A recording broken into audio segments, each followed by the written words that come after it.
Sa ibang balita, patay ang dalawang empleyado ng DPWH ng North Cotabato matapos pagbabarilin sa kanilang sinasakyang pickup sa Kidapawan City. Ang detalye mula kay Joelyn de la Cruz.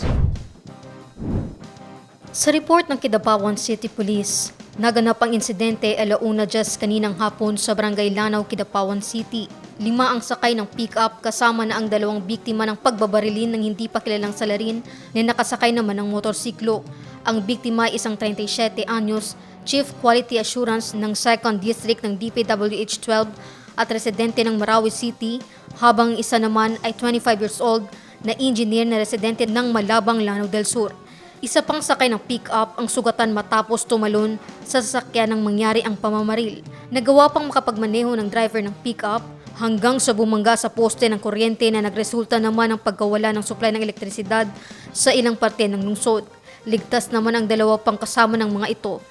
Tumatakbo kasi habang binabaril yung biktima, and during na natamaan yung biktima is tuloy-tuloy pa rin yung takbo ng sasakyan, kaya bumangga doon sa may kabilang daan na.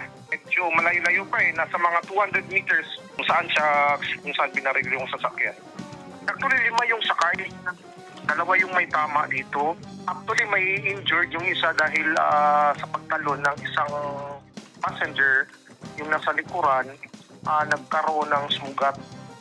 Kaya dinala ata ng ospital. Hindi ko lang alam kung nakalapas na sa ngayon. Sa ngayon is patuloy pa yung pagtutugi patuloy pa yung hot pursuit.